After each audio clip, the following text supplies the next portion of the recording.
राजनीति के आंगन से जुर्म की दुनिया तक, ग्रामीण इलाकों से शहर की गलियों तक, प्रदेश की हर छोटी बड़ी खबर से करेंगे आपको रूबरू। नमस्कार, आप देख रहे हैं YK सिटी न्यूज। आगरा में लॉकडाउन के बाद आगरा जनपद को अनलॉक कर दिया गया। सभी बाजार खोल दिए गए, पर्यटक स्थल खोल दिए गए, जनजीवन सामान्य की ओर जा रहा है। लेकिन बात आती है धार्मिक स्थलों को, तो इस पर आगरा के प्राचीन मंदिर श्री मनकामेश्वर मंदिर महंत योगेश्वरी से जब बात की गई तो महंत योगेश्वरी ने नाराजगी जाहिर करते हुए यही कहा कि मंदिर के कपाट जल्द ही खोल जाए, क्योंकि बाजार खोल दिए गए हैं, पर्यटक स्थल ताजमहल भी खोल दिया गया है, मनकामेश्वर मंदिर को भी जल्दी खोला जाए। महंत योगेश्वरी जी का कहना है कि मौजूदा सरकार हिंदुत्व की सरकार, मंदिरों के बाहर गंदगी जो रहती है उसे नगर निगम और क्षेत्रीय पार्षदों को देखना चाहिए और गंदगी ना हो इसका इंतजाम भी करना चाहिए। वहीं मंदिरों के अंदर की गंदगी के जिम्मेदार मंदिर प्रशासन के लोग ही हैं। YK सिटी न्यूज से संवाददाता अमर फारूक की खास रिपोर्ट आगरा से।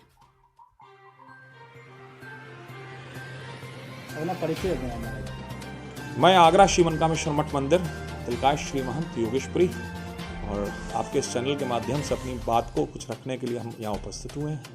महाराज जी, देखा जा रहा है कि लॉकडाउन था जी, हर चीज़ बंद थी जी, लेकिन अब लॉकडाउन अनलॉक हो गया है, हौले हर चीज़ पे पाबंद खोल दिया जा रहा है, लेकिन पूरी तरीके से धर्म स्थल जो है वो बंद है।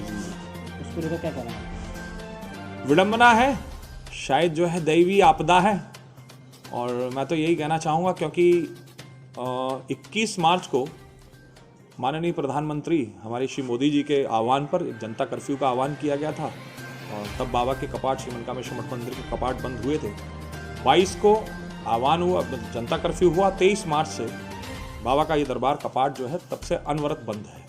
अभी भी आप लोग दर्शन कर सकते हैं और ये पूरा का पूरा कपाट इस समय बंद है और अपनी पूजाओं का क्रम चल रहा है, सारी व्यवस्थाएं चल रही हैं। लेकिन एक कहीं ना कहीं एक बात एक मन को लगती है और शायद मुझे लगता है पूरे भारत के सब मंदिर खुल चुके हैं, लेकिन शायद आगरा शहर ही नहीं खुला है। और आगरा शहर का ना खुलने का कारण शायद ये भी हो सकता है, हमारे DM साहब जो प्रभु नारायण सिंह जी हैं उन्होंने जो कारण बताया उनको मान्यता भी देता हूं मैं उनका। पहले कारण शायद उन्होंने कहा है कि हमारा कंटेनमेंट जोन के अंतर्गत में आ रहा है, रेड जोन में आ रहा है, बहुत ज़्यादा कोविड फैला हुआ है। लेकिन जब यहाँ एक बात कहीं ना कहीं मुझे लगता है पक्षपात है, और वो पक्षपातपूर्ण ये है कि जब बाजार खुल रहे हैं, मधुशालाएं खुल रही हैं, बार्स खुल रहे हैं और हर चीज़, मॉल्स खोला जा चुका है, पर्यटन स्थल जो है ताजमहल खोला जा चुका है, तो धर्म स्थलों को ही बंद क्यों? पहली चीज़। दूसरी चीज़, सबसे प्रमुख बात है, मेरा आप लोगों के माध्यम से यही है कि हमारे DM साहब जो हैं उसको जल्दी जल्दी कहीं ना कहीं इस चीज़ को देखें, क्योंकि कहीं ना कहीं ये हिंदुत्व की सरकार है, हिंदुत्व की बात करने वाली सरकार है। तो इससे एक जनादेश में जो एक भाव जाना चाहिए, जो एक संदेश जाना चाहिए, वो एक अच्छा नहीं जा रहा है। लेकिन फिर भी मैं यही प्रभु से कामना करूंगा कि बाबा मनकामेश्वर नाथ जी जल्दी से जल्दी इन कपाटों को खुलवाएं। महाराज जी, देखा जाता है कि धार्मिक स्थलों के बाहर गंदगी लगी रहती है, कूड़ा कबाड़ लगा रहता है, तो उसके अंदर आप किसका दोष मानते हैं? देखिए, मंदिर के अंदर की जिम्मेदारी जो है मंदिर प्रशासन की है, वो हम लोग कर रहे हैं। जैसा कि अभी आप लोग देख भी सकते हैं कि हम लोगों का कूड़ा करकट जो शिव निर्माल्य है, शिव निर्माल्य जो भगवान की चढ़ी हुई मालाएं हैं, फूल इत्यादि हैं, उनको हम लोग गायों के लिए गौचारे के रूप में भी हम प्रयोग में लाते हैं। कोई गाय जो है वो फूल इत्यादि खा लेती है, तो उसको हम लोग कर रहे हैं। इनफैक्ट जो और जो चीज़ें हैं जैसे कि पत्ता है, दौना है और उसमें मिट्टी है या जो कुछ भी है, उसको हम खाद के रूप में प्रयोग लेकर के आ रहे हैं और उसको हम लोग खाद बना करके हम अपना कर रहे हैं। तो जो मंदिर के अंदर की व्यवस्था है वो तो मठ प्रशासन की है या मंदिर प्रशासन की है, लेकिन बाहर की जो व्यवस्था है वो कहीं ना कहीं नगर निगम से जुड़ी हुई, और केवल आगरा शहर की नहीं बल्कि कहीं भी किसी भी प्रदेश के किसी भी राज्य की हो, शहर की हो, वहाँ सब की व्यवस्था जो है नगर निगम करता है। तो आगरा शहर की भी जो आगरा नगर निगम की जिम्मेदारी है और नगर निगम की भी जिम्मेदारी से पहले उस क्षेत्र के पार्षद की है। वो पार्षद अपना कार्य शायद नहीं कर पा रहे संभावित तौर पर, तो इसी कारण से कहीं ना कहीं एक बड़ी बुरी स्थिति हमारे आसपास में दिखाई देती है। और चूंकि उन मंदिरों में आने वाले जो पर्यटक लोग हैं या जो दर्शनार्थी लोग हैं, उनको संदेशा अच्छा नहीं जाता। वो एक ही बात ये सोचते हैं कि भाई मंदिर हमारे गंदिर है, तो ये मंदिर प्रशासन की जिम्मेदारी है। मंदिर प्रशासन अपनी व्यवस्था करे। अगर मंदिर के अंदर भी गंदगी है तो मैं कहूँगा उसमें निश्चित रूप से कहीं ना कहीं मंदिर प्रशासन की कमी है, वो मंदिर प्रशासन पूरी करे। लेकिन बाहर अगर कुछ है तो उसके लिए मैं इसमें मुझे लगता है कि नगर निगम और नगर निगम के द्वारा चयनित जो पार्षद हैं, जिनको जनता ने चयन किया है, उनकी जिम्मेदारी बनती है वह लोग उस साफ सफाई की देखभाल करें।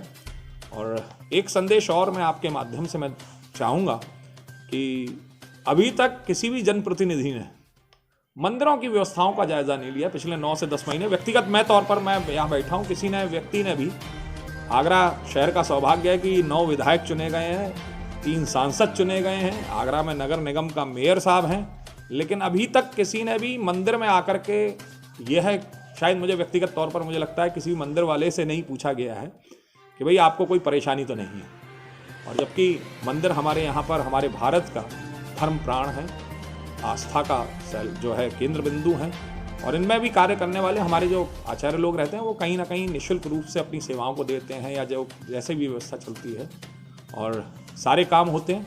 तो मैं ये भी कहीं ना कहीं मुझे थोड़ा क्षुब्ध हूँ मैं इस बात से कि पता नहीं क्या चल रहा है और इस समय क्या स्थिति है, लेकिन फिर भी शायद मेरी बात आपके चैनल के माध्यम से दूर दराज तक जाए। और मैं तो कहूँगा जल्दी से जल्दी बाबा अपने दरबार को खुलवाएं, क्योंकि कहीं ना कहीं एक बात और मैं कहना चाहूँगा, जैसे हम कैंसर के साथ में जी रहे हैं, जैसे हम एड्स के साथ में जी रहे हैं, जैसे हम छोटे से छोटा डेंगू के साथ में चिकनगुनिया वायरल जो है बुखार के साथ में जी रहे हैं, अब जीना अब हमको कोविड के साथ में ही पड़ेगा। वैक्सीन आ गया है, बहुत अच्छी बात है, लेकिन वैक्सीन आने के बाद में भी आप ये मत सोचिए कि हमको और आपको कोविड नहीं है। अब हमें जीना और रहना हमें इसी कोविड के साथ में, जब इसके साथ में रहना तो हमें अपनी दिनचर्याओं में भी बहुत कुछ परिवर्तन करना पड़ेगा।